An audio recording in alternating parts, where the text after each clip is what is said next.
Okay, welcome to the second session of my three-part series, Things Every HubSpot Admin Needs to Know. As I learned in the first session, the hardest part of all of this is just getting everything arranged on Zoom. Sharing my screen. Here we go. We're going to hop right in.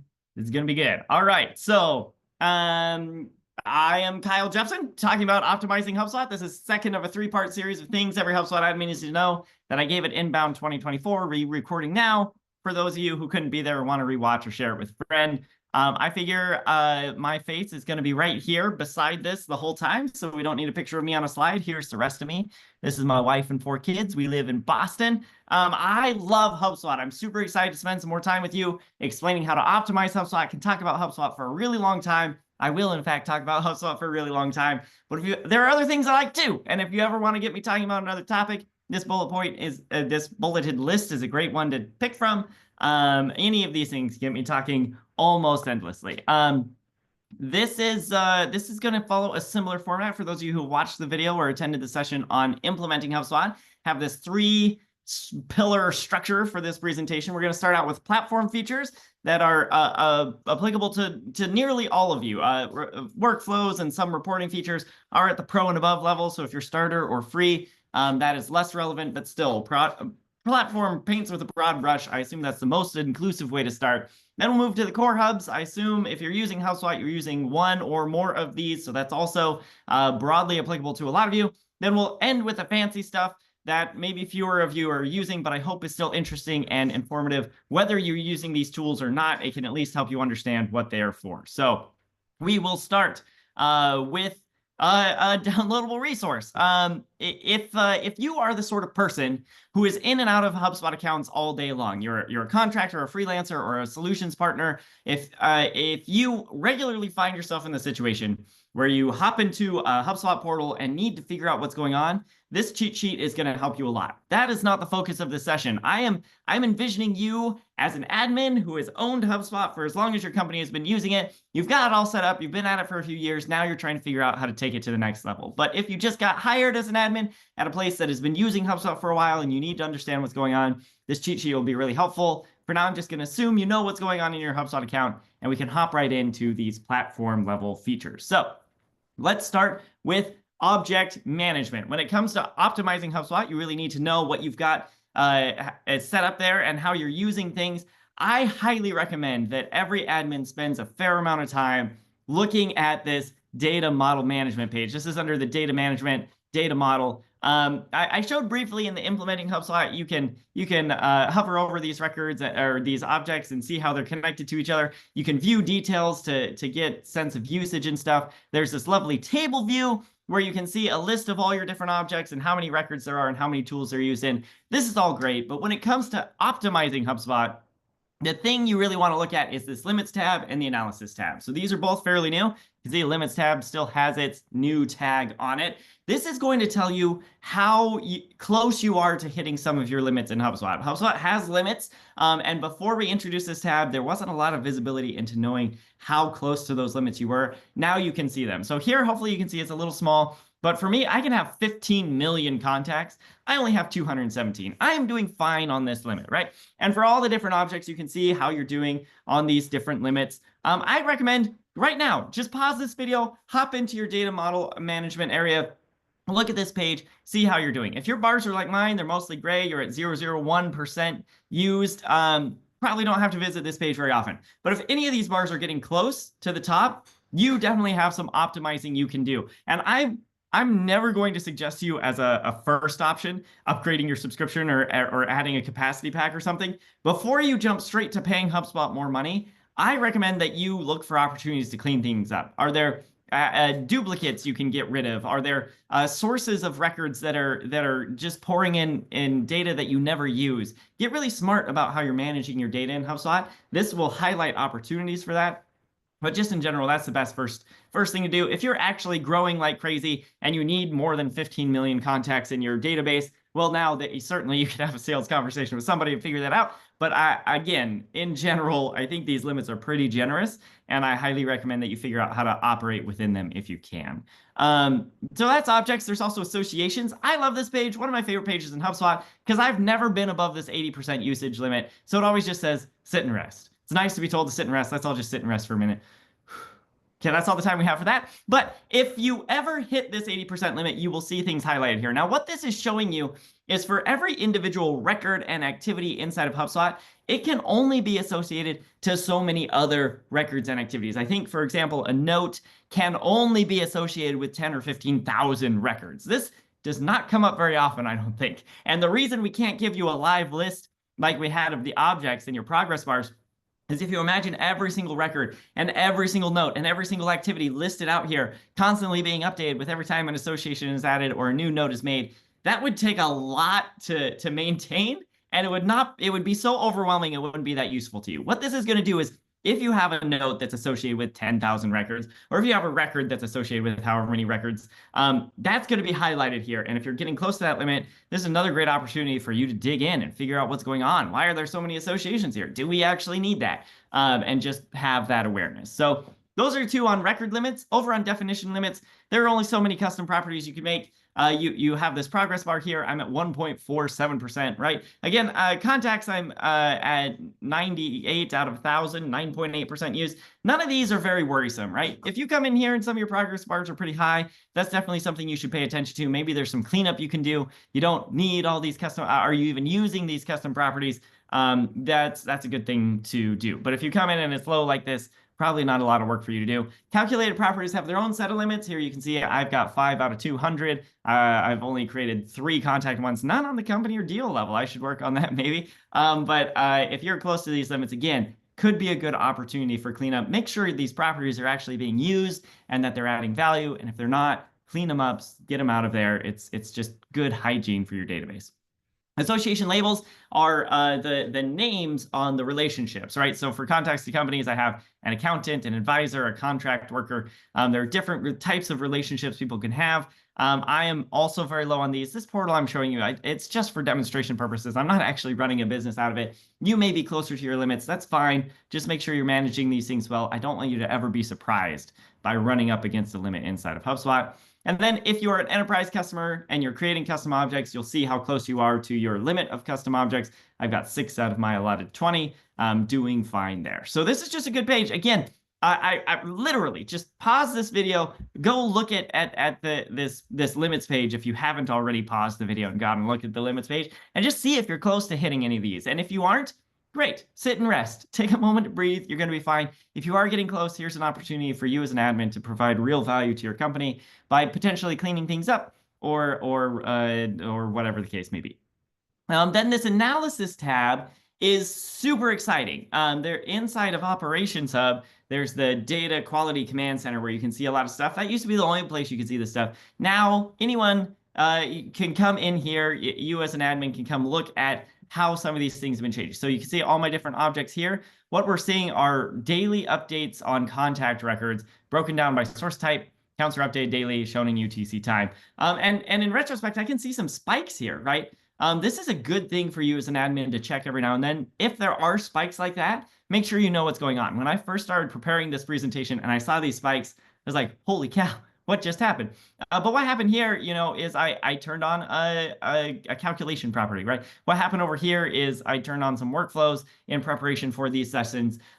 Once I started looking at it, I realized, okay, these spikes make sense to me. They're expected. But maybe you'll look back and see, wow, this integration source suddenly dumped a bunch of property values on us that we weren't expecting. Let's go see if those are actually good data. It's nice to be able to see what has been going on with your system and if there's anything you need to be aware of. In general, mine is very low. You can see days without much usage at all.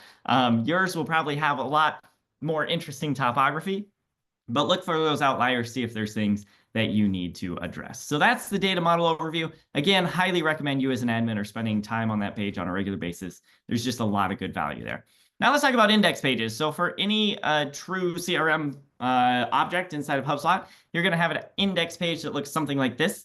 You can filter and sort, and you can create saved views across the top. A couple of good things for you as an admin to know, and this is brand new. Mentioned this in implementing HubSpot, but it bears repeating. You can now add additional quick filters here. So a quick filter is just like a little drop down that lets you instantaneously filter to a particular, like now I'm just seeing the contacts I own, or I could see things that are just created today, although that would be blank, so we won't do that.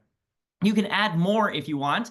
Any property you want to use, you can add in here, and then you get a quick filter for it. And if you want to remove one, you can just edit quick filters and remove it. These are unique to the view you're in. So for the all contacts page, this is a default all contacts view. I can't edit these quick filters here, but for any of your custom views, you can save them and the quick filters will be unique to that page. That's really powerful. Another thing you as an admin should know about is this all views page. So here you can come in and see all the views, even the private ones. This is not me, I'm not Andre, but this is a private view of one of the other users in my account. The thing that is new and exciting is you can not only view these, but you can now edit them. So if you as an admin have been looking at your limits and you have some properties you want to delete, but man, you can't delete this property because it's used in Andre's, it's one of the filters in Andre's private view, you can now come in, remove those filters, save the view, and that's done. You can edit any view, private or otherwise, inside your account. Use this power wisely. Be sensitive to the needs of your team. Don't just go around moving their cheese. Then you can also in here set up default views. So this is the collection of tabs that are going to appear at the top of the page for new users. They are going to be able to customize them if they want, but to give them a good starting point, this is a good place for you as an admin to be able to provide some value to people as you're onboarding them to HubSpot. Now let's talk about records. Record customization has come a very long way in HubSpot, and new options are being added all the time. So if I just, let's hop back over to all contacts. Sorry, get rid of these filters here. Where's my friend Brian Halligan? He's a good example for this. Let me just show you quickly what a customized record looks like on the front end. And then I have some advanced filters here that I don't really want. Sorry about that. Record source integration. I was troubleshooting something for someone else. Okay, we will get to the bottom of this, delete that group, and now we will have what we want here. There he is. Okay, records inside of HubSpot look like this. They have this 3-column layout. Over on the left, you have kind of information about this record, a collection of properties, giving some details. In the middle, by default, you're typically going to see this activity timeline, which is just a chronological list of everything that's happened between this record and your company. In this case, this person and your company. And then over on the right, you're going to see related stuff. So this might be associated records like companies and deals. It might be tools like playbooks. All of this you as an admin can customize, and we'll get to that experience in just a minute. But the thing I want to show you here on the actual record itself are some of these cards you can add to the middle panel. So you can add additional tabs to the top here. And I have this overview tab where I've added a whole bunch of cards. The library of cards and the type of cards that you can build in HubSpot is expanding at an incredibly rapid pace. I myself am having a little trouble keeping up with it. So in the week leading up to inbound, I just went through and grabbed some of my favorites so you can see what they look like. So one of these is an association card. I've chosen a company association card. So what we see here is just one associated record at a time, right? This record has multiple companies associated with it, but we see one at a time. And then there's a collection of properties that you define, and all of these are editable, right? The thing that's really handy here is I'm on a contact record, but I can update information about the associated company in this instance without having to open that record and hop over to it. So if there's a particular, it doesn't have to be a company, it could be any associated record, you can give that ability here.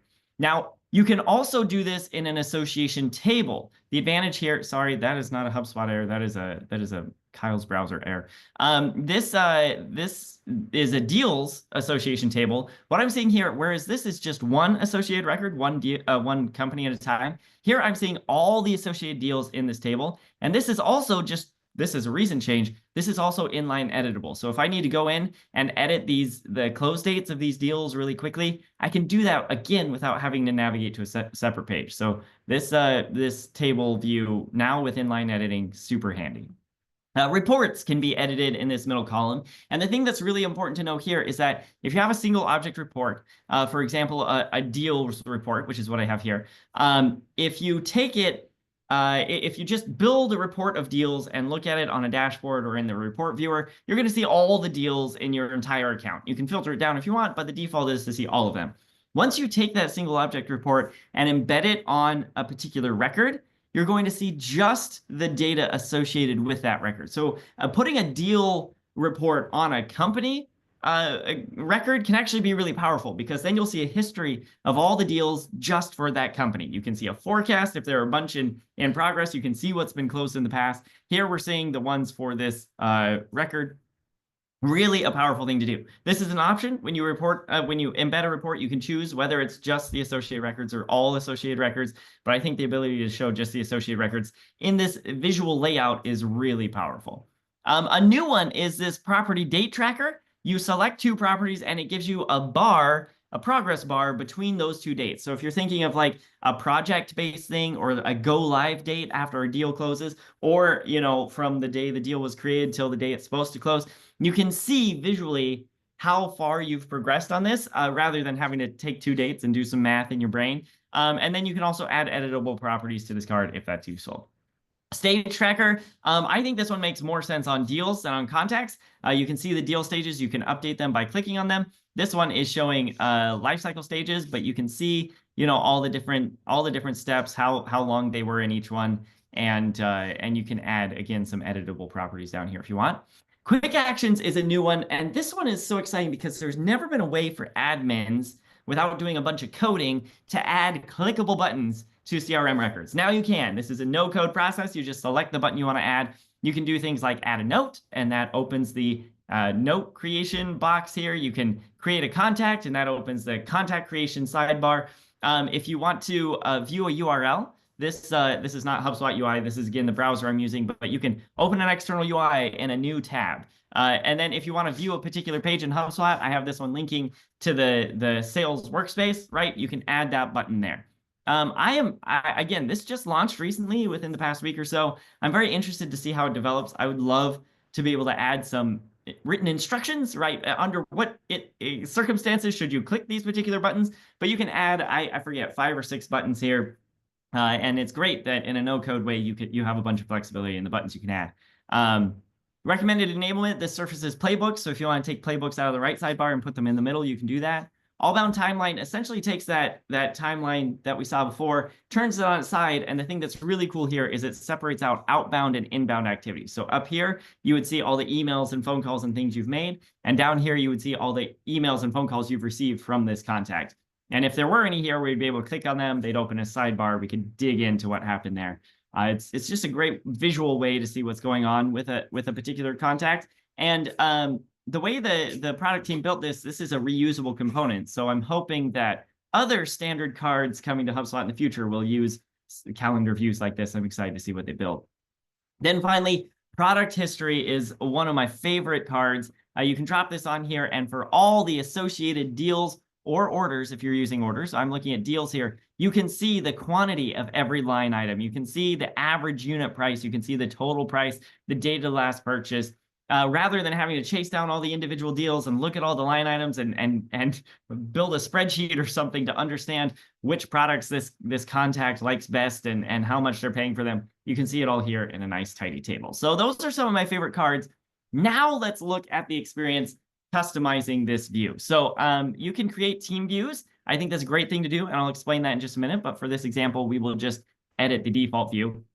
And what you get is a layout that looks very much like the contact record, right? We have these 3 columns again. Over here on the left, where we saw all those properties, here is the standard about this contact card, where you can edit what properties will appear here by default. Then you can conditionally add other groups of properties. So what I have here is a group of customer information properties that only appears if lifecycle stage is set to customer, which is great, right? As someone goes through different stages of their relationship with your company, it might be the case that your team needs access to different properties. Underlyingly, every contact is just a contact. There's a single unified contact database, single unified company database. but showing different cuts of that data at different points can be very helpful. This is also where those team views I mentioned in passing just a minute or two ago are very powerful. It could be that in the moment, your success team or your support team needs access to different information than your sales team or your marketing team does when they're viewing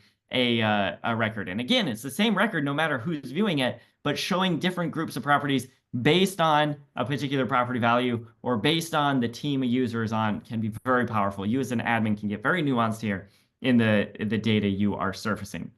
Over here on the right, you can add and remove and rearrange cards. And if you jump over to settings, you can choose whether the left sidebar and right sidebar are editable by the end user. Are these properties and association cards locked in and can never be rearranged? If you want to give them some ability to customize for themselves, that is up to you and depends a lot on your company processes and culture, I think. Then over here in the middle, this is the overview tab we were just looking at. You can see all the cards here I was just adding. And if we add a new card, the reason I want to highlight some specific ones for you is the total number of cards available here for you to add are just huge. And we now have integrations that can add apps. And if you want to create custom cards, look at all these options you have. It can be pretty overwhelming. But the ones I added, I think, are good ones. I encourage you to explore and look around. And when you're adding a card, let's look at this quick actions button. This, or quick actions card, this is what the experience looks like, right? If I want to add a new button here, I can choose a particular, right? Maybe we want to add an association and I can choose the object type. I want you to have a button to associate a deal or whatever the case may be. Here, to go to the sales workspace, I just had to complete the HubSpot URL here. Here for the external URL, I just dropped it in, right? Add note, add create record, lots of options here. Totally no code, a lot of fun. So this is a very powerful way for you to customize the experience, optimize the experience for your teams using HubSpot. Now, again, with properties, I don't have time to go in depth into properties. If you watched the implementing session, this is the same PDF I offered there. If you didn't, go ahead and scan this QR code to download it. This is going to give you an overview of all the field types inside of HubSpot when you're creating custom properties. It's also going to explain and highlight some of the most important standard properties, and it's also going to give some recommendations about what custom properties you might want to build based on data from HubSpot customers. There are 4 things when you're optimizing HubSpot that I really want to call out in terms of properties. One is conditional logic, and there are 2 different things that conditional logic refers to when we're talking about properties inside of HubSpot. First of all, at this top level, if you come to this conditional logic tab, you can create relationships between properties. So if we edit this one here, what we do is we select a controlling property, which this is probably confusing. I created a custom property called controlling property. You could choose country, you could choose whatever drop-down property you want. And when it's set to a particular value, you are then going to have other properties surfaced. You can add a bunch of these if you want. You can choose whether or not they are required. If they are required, this top-level controlling property won't be able to be saved until the required properties are filled in. If they're not required, they'll still be surfaced in case it's helpful for whoever's entering this data, but you can save while they're blank. So that is one kind of conditional logic inside of properties. The other is within an individual property itself. So if we go to this one custom property I made called state/province, this new property builder flow, it's full screen, really love it. But for a drop-down property, conditional options means that the options in the drop-down will be different based on the value in another drop-down property. So for this one, the controlling property is country. Country is a custom drop-down property I created that has 3 options: Australia, Canada, and the United States. This property we're editing, state/province, has all the United States, all the Canadian provinces, all the Australian states listed here together. It's 69 different options. That can be really overwhelming for someone who's filling in a drop-down property, right? Well, if country is set to Australia, you're only going to see the 8 Australian options. If they select Canada, they're only going to see the 11 Canadian options. And if they select United States, they'll see the 50 United States options. So this is solely internally inside of the CRM. As people are filling in these values, you can limit the number of options they're seeing, but you as the admin still get the advantage of having all these options in a single property, which is great for automation simplicity, for reportability, these kinds of things. It's a win for everyone. Love conditional logic. Definitely encourage you to check that out. Now let's talk about rules. So if we create a new property, one of my favorite things about this new builder is you can hop to things in different orders, right? No longer when I do demos do I have to type in some gobbledygook in the label just so I can get to the field type, right? But if we select single line text, more options appear. If we hop over to rules, we can require a unique value for this property, which is great if this is some sort of identifier, perhaps in another system you use or something. The other thing that's really cool about this is that these unique values are not only enforced inside the CRM, but actually during the import process. So if you have a property that requires a unique value and you're importing rows that have that as a column, HubSpot will deduplicate based on that. We have a unique value, have a matching value over here, must be the same record. We're going to deduplicate. Super nice, super powerful. You can set minimum and maximum character limits. You can choose to allow numbers only or don't allow special characters if you want.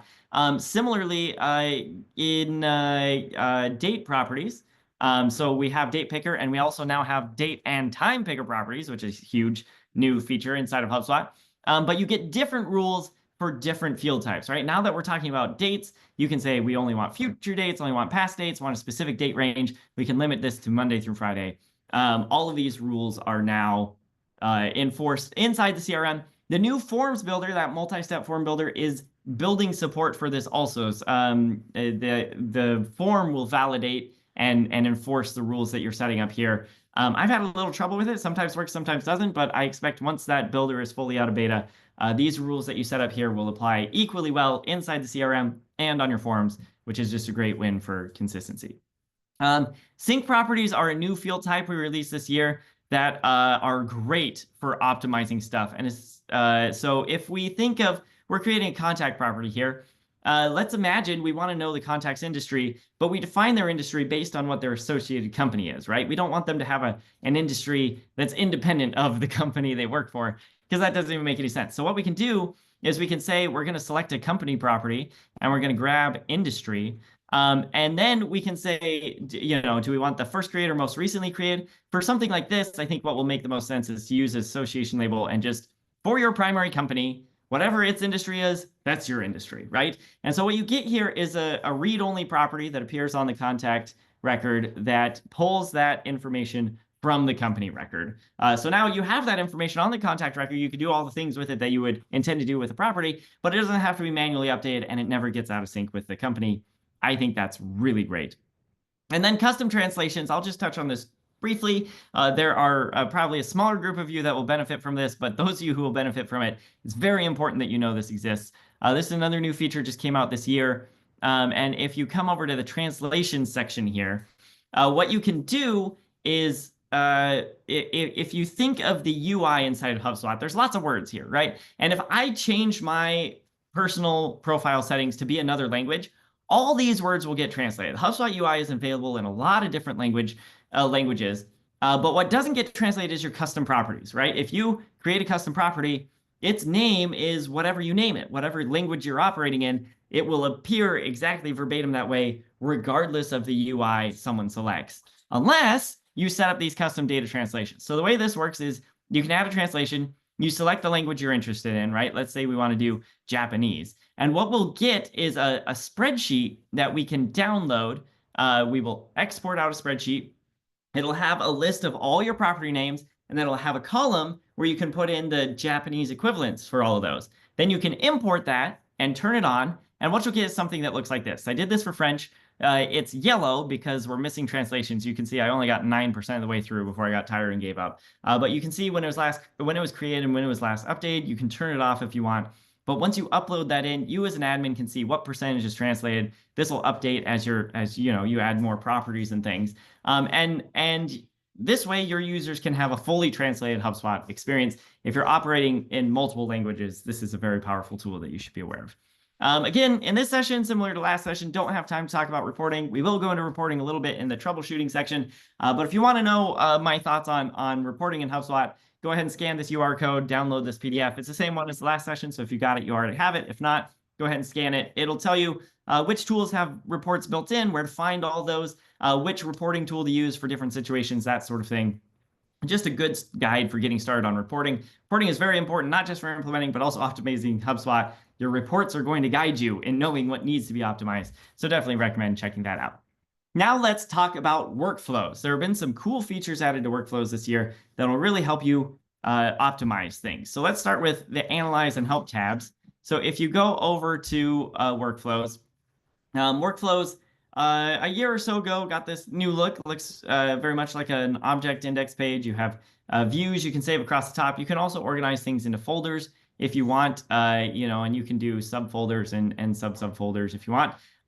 But the thing I want to call out is that there's now an Analyze tab and a Health tab. So if you look at Analyze, you can come over here and by default, you're going to see all your workflows. But if you organize your workflows into those saved views, then you can view just the ones in those saved views, or you can do comparisons, right? Choose two views, see how the workflows in one are comparing to the workflows in the other.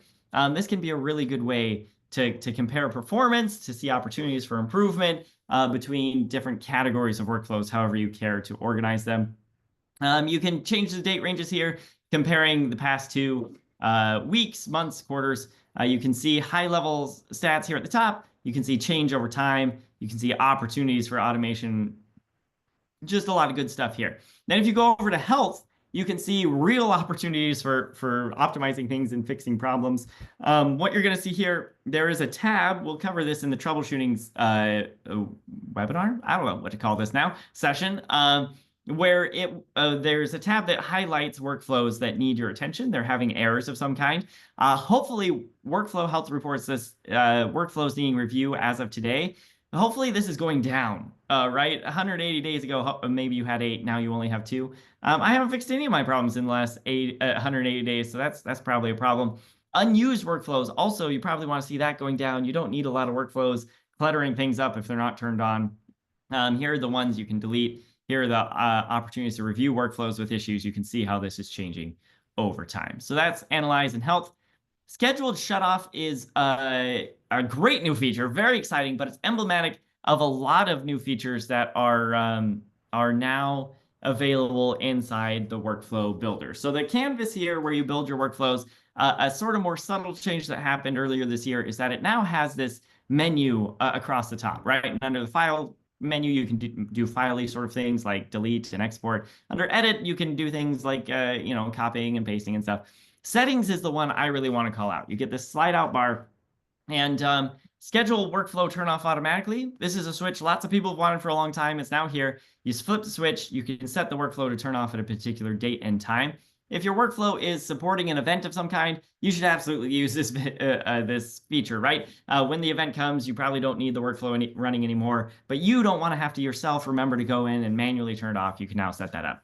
But you also have a lot of control over running workflows at specific times, right? Is it every day? Is it certain days of the year? For different days, is it different times of day? You can add groups of hours.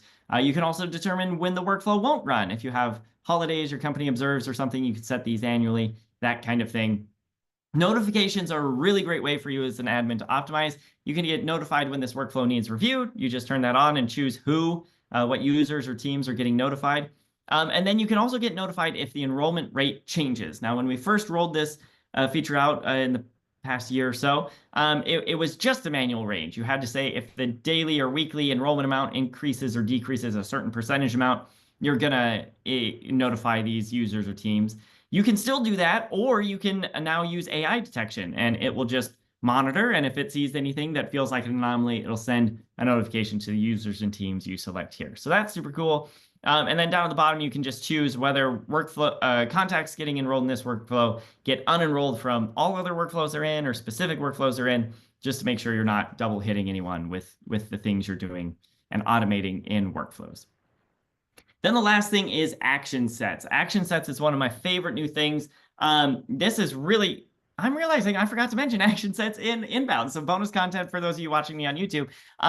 If you ever find yourself in the situation where you build a workflow and pieces of it are identical to other workflows you've built, you no longer have to manually build those different pieces. What you can do is, if we just click this plus button and come over here, action sets are collections of actions that can be reused across workflows of the same type. So we're looking at a contact-based workflow here. We have some contact-based action sets I've built. But if you create a new action set, what you do is you give it a name, inbound example, and you can give a description if you want. And you can start from scratch, or you can copy all of the actions from the current workflow. Now, the workflow we're looking at is pretty wildly complicated. I'm not going to copy that over.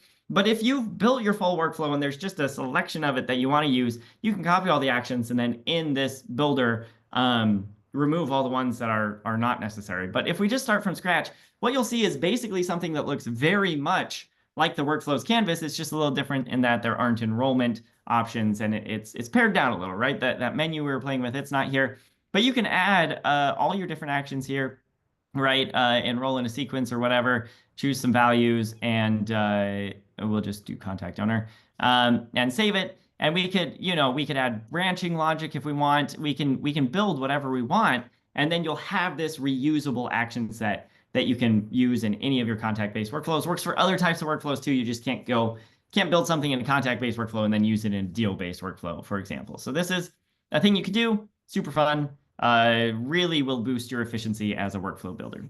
Now let's talk about core hubs. Marketing Hub has a lot of cool new features that are focused on optimizing. The new lead scoring tool is fantastic. So if we hop into marketing here, give it a second, it'll come here. Lead scoring. Yeah, those of you who have been around in HubSpot a while and have built lead scores previously know that this used to be a property and you were shoved in that little property creation sidebar.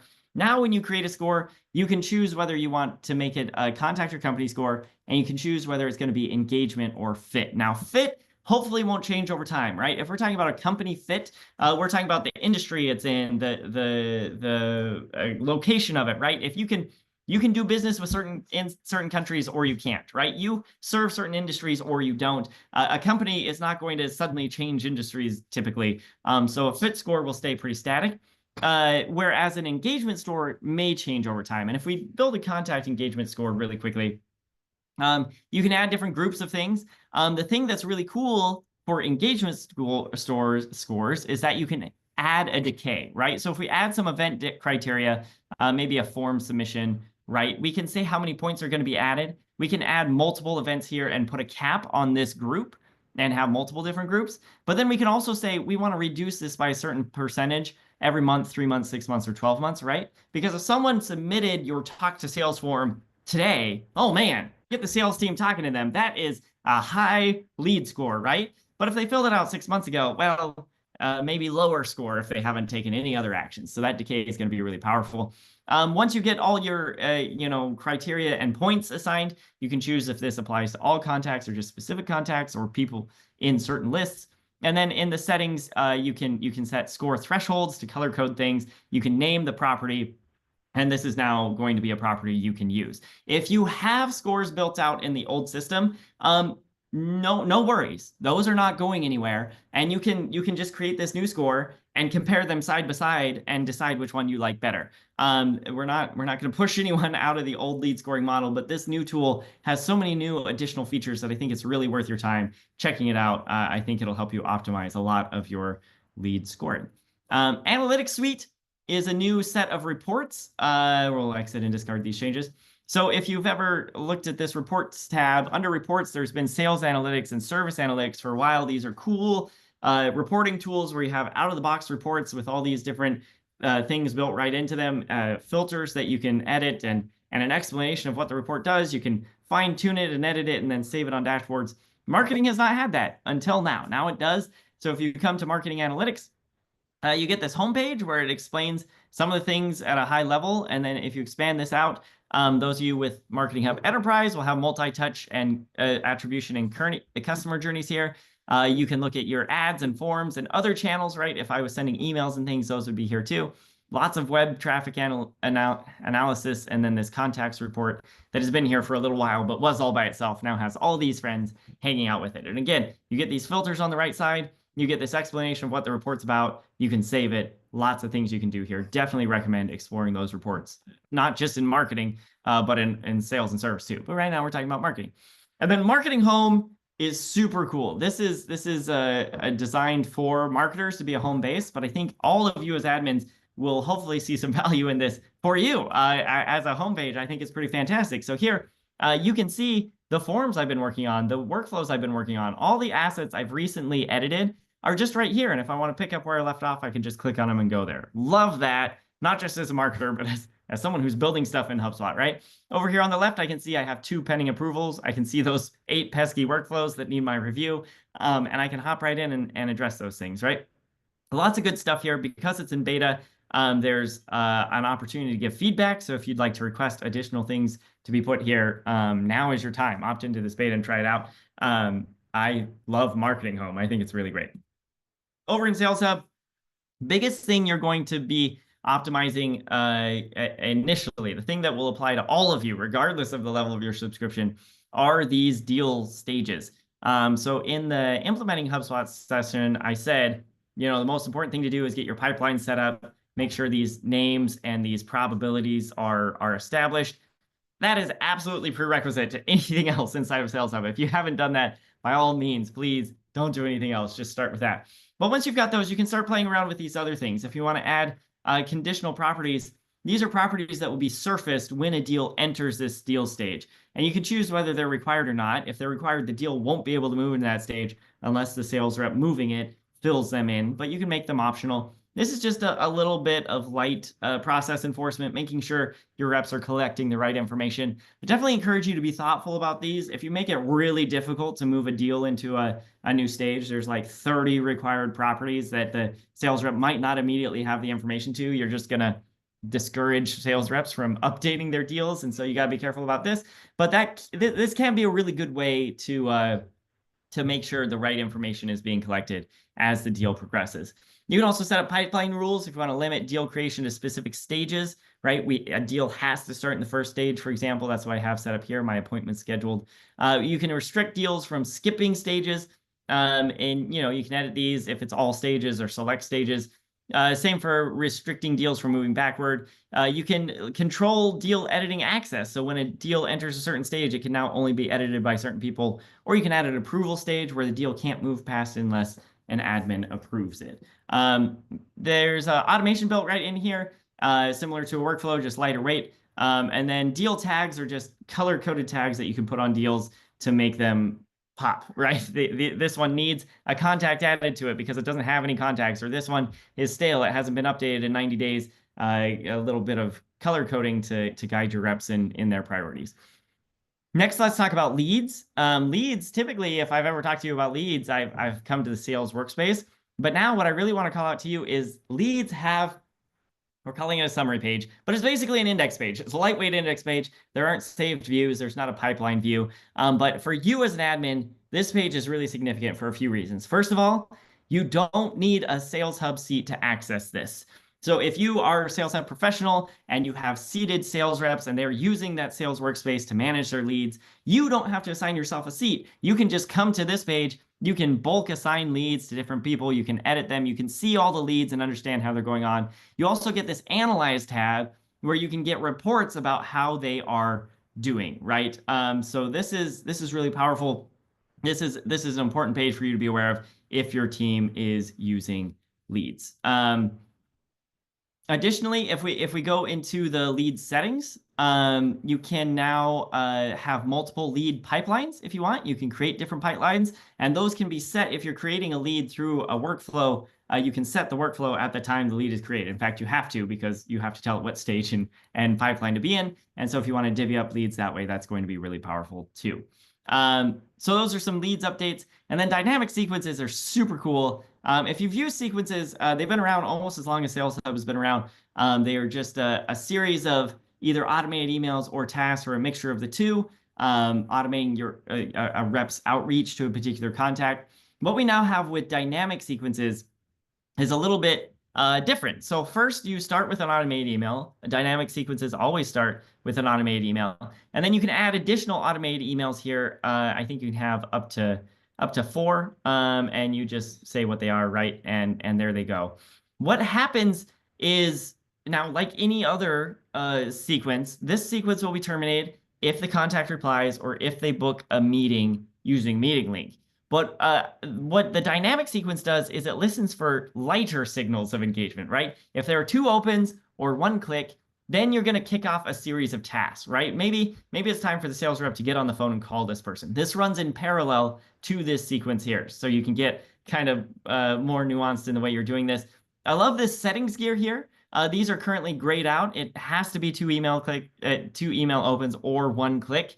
But I did confirm with the product team they will unlock these eventually. You'll be able to adjust them. They're hoping to add other signals as well, such as a page visit, which would be really cool. So keep your eye on this, build some dynamic sequences, play around with it, and just expect that feature to get better over time. Service Hub has had a lot of great updates this year. You can build health scores. So I promised to touch on this in the implementing phase or session. So I guess I'll deliver on that promise. Come over to the customer success workspace and you hit this little settings gear.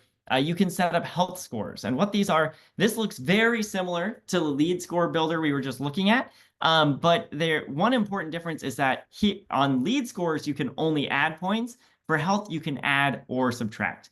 And then you're going to set your thresholds here. And so when your success reps are looking at their portfolio inside the workspace, they're going to get a color-coded notion of healthy, neutral, and at risk. You can rename these if you want. But basically, the accounts that need their help more, and so they can prioritize that way. Skill-based routing is a super cool new feature. On the users page, you can add skills to a user. And then for both tickets and live chat in Help Desk, you can route them to users based on those skills. I'm really excited to see how this expands in the future. If sales reps get this kind of stuff or other things, I don't know. But definitely encourage you to play around with skill-based routing. And then IVR is just a fancy name for phone trees. So just to show you quickly what this looks like, if we hop over here and come down to the calling settings, it's interactive voice response, which is actually, in my opinion, a bit of a misnomer because there's no voice things happening here. It's just press 1 to talk to this person, press 2 to talk to that person. But if you click add IVR, you can do this. You can select a phone number and you can go build a phone tree. And if we were just looking at workflows, right? This looks very much the same. Right now, it's just basic branching and ringing specific numbers. But this is a promising start, and it's really nice to be able to build this right inside of HubSpot. So that's the core hubs. Now let's talk about the fancy new stuff. Operations Hub, data quality notifications. I guess I called this out in implementing, but I will repeat it here. If we go over to the data quality command center, here, if you have Operations Hub, you can get a really good overview of what's happening with your data, and you can set up data monitoring and get a weekly data quality digest. These are just proactive notifications so that you don't have to wait until you check the command center to know when something needs your attention. You can get notified and hop on it right away. And then data sets, again, very exciting that data sets are now in all professional accounts. So if we come over to data sets right here, what you're seeing here is the Operations Hub Enterprise version. You can import CSV data and you can create a bunch of different data sets. But if you are a professional non-Operations Hub subscription holder, you are going to have these 5 just standard data sets, which are still pretty cool. You can build some things on deals, companies, and line items, for example. If you have Operations Hub Professional, you'll have these, plus you'll be able to create a few more, and you'll be able to build, if we come into, we'll just edit this one here. Something that is available in Operations Hub Professional and Enterprise are these derived fields, where you can create, formula fields and add them just based on this data, and then that will be included when you start building a report on top of the data set inside the custom report builder. So lots of different layers to data sets right now, where it was only Operations Hub Enterprise before. I highly encourage you, if you've never used them before, just come over to data management, find data sets. If you are a professional of any kind, or if you're Operations Hub professional, you now have way more functionality than you've had before. So come check it out, play around with it, look for opportunities to optimize things.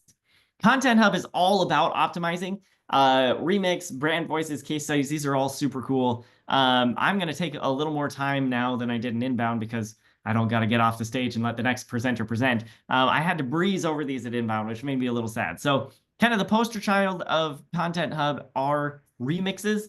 The idea of remixes is that you pull in a particular piece of content. It used to just be web pages or text, but now it can be a video, it can be audio, it can be an image, whatever you're pulling in. And then you can repurpose it into other kinds of content. So, I run a little podcast here out of this portal. So if I just grab one of my podcast episodes, I can add that content, and then we can repurpose it, right? Maybe I want to create a blog post. Maybe I would like an image. Maybe I want a couple of social posts, right? And I click next. And if you're smart, if you want really great stuff coming out of this, you'll set your objectives and things here. But just for the sake of brevity, I'll just hit generate. And now it is going to go ahead and create these things for me. This is really powerful. If you have a long form video or a podcast episode or a long form blog post or whatever long form thing, you can come here and divide it up into other things. You can see these social posts got created really quickly. And we can keep branching from here, right? If I want to repurpose that social post and now build some other stuff, I can totally do that. So that is Remixes. It's a super fun tool, probably the best part of Content Hub. Highly recommend taking it for a spin. Let's talk about brand voice. This is very much an admin focused feature inside Content Hub. So if you come to your account defaults and dig into your branding kits, which we have to go a few clicks deep into to find, brand voice, you can set up your personality, your default tone. You can set some advanced settings like giving it your company mission and stuff. You can choose inclusivity thing. You can add some rules, channel specific settings. You can create multiple different brand voices now. There's lots going on here, but if you're just getting started with brand voice, what you'll do is you'll give it some content and it'll analyze it and say, this is what I think your brand voice is. You can then tweak it if you disagree, but then any AI generated content, like that stuff that the content remix tool is just spitting out, will all be aligned with this brand voice, which is so powerful and really exciting. Then case studies is a brand new tool that just launched during inbound, and I think not nearly enough people are talking about. So the thing that's really cool about case studies is that it's connected to your CRM data. So if we just open it, well, let's see. If I just hit create, this is going to open up, and you'll be like, Kyle, this just looks like a CMS template. Why is it a whole tool, right? And that is very understandable, right? And you could just come in and fill these things in and update it like a normal template. But the thing that's really powerful is if you use this start with AI option, what you do is you're going to select a company from your CRM, right? So I probably have HubSpot in here. I guess I actually don't. But you can choose a company and it will pull in your CRM data. And then when you get to add documents, you can upload text files, transcripts of interviews, and the actual video files themselves. It'll analyze all those and pull out metrics and things to put in those highlighted spots in the template. It's super powerful. Amazing to have your case study content tied to your CRM data and your actual conversations with people. I'm super excited to see what people build with the case studies tool. Again, I think it's not getting nearly enough attention. I find it very exciting. And now let's talk about Breeze. So Breeze agents are all about helping you optimize your processes and go faster. The content agent is essentially a collection of some existing features. So if we come here and we come to content agent, what you will see is create landing pages using AI, create podcasts using AI, create case studies using AI, create blog posts using AI. We have slowly been building these features separately. Now they're under a single heading. And if you just want to launch the content agent and get started, I think that's super powerful. Customer agent is a rebranding of the AI chatbot that we launched in Service Hub back in the spring. And what you do here is really great. You're going to choose the content it's trained on, right? You're going to upload probably your knowledge base, but you can do website pages and landing pages and things. And that is everything this chatbot knows, right? So basically, people ask it questions, it'll search the content you gave it. If it can answer, it'll answer. If not, you can have it deflect to a human. I think that's great, and it's nice to have it here under the Breeze umbrella. Social agent and prospecting agent are both coming soon. Wasn't able to get access to social agent here, but I've seen it in action. It's really cool. It not only generates social post content for you, like the actual text, it'll also generate the images, but it'll also proactively recommend, this particular holiday is coming up. Here's a holiday thing. And it's really cool because you start out by telling it things about your company. The demo I saw was in a HubSpot account that's been set up for a fictional B2B plant sale business, right? Here are plants for your office. And the product team had taught the agent, this is what our business does. And the recommendation it gave during the week of inbound was the fall solstice, what is it? Autumnal equinox is coming up. Here is a fall colors AI generated image, and here's some text about how it's a good time to think about buying some plants for your office before we head into winter, right? Love that. I think that's incredible. And then Prospecting Agent is the other one that's coming soon. I do have access to this. The thing that's really cool here is you're going to tell it things about if we come to agent setup, you're going to tell it things about your company. You're going to have a particular email address it's sending from and a meeting link you want it to use, right? So its job is to send emails and try to get meetings booked. You tell it information about your company, what you sell, the sorts of things you do. You can give it some outreach guidance, like what tone do you want it to use? How long should this first email be when it creates a 3-email sequence? And then the most important feature for you admins to be aware of when Prospecting Agent comes out is the level of autonomy. I highly recommend everyone starts with semi-autonomous. What this is going to do is it's going to identify people to send emails to. It's going to craft those emails, and it's going to put them in a queue for your approval, right? Or your sales rep's approval. So they can look and see, are these emails right? Do they need to be edited a little bit? And then they can approve them, and the sequence will begin. After you do that for a few weeks or months and you're comfortable that the AI agent is representing you appropriately, then you can go to fully autonomous mode, where it'll research contacts, write 3 emails, and begin sending emails right away. That feels like jumping into the deep side. I would not start there, right? Start with semi-autonomous, and we'll work up to the autonomous mode.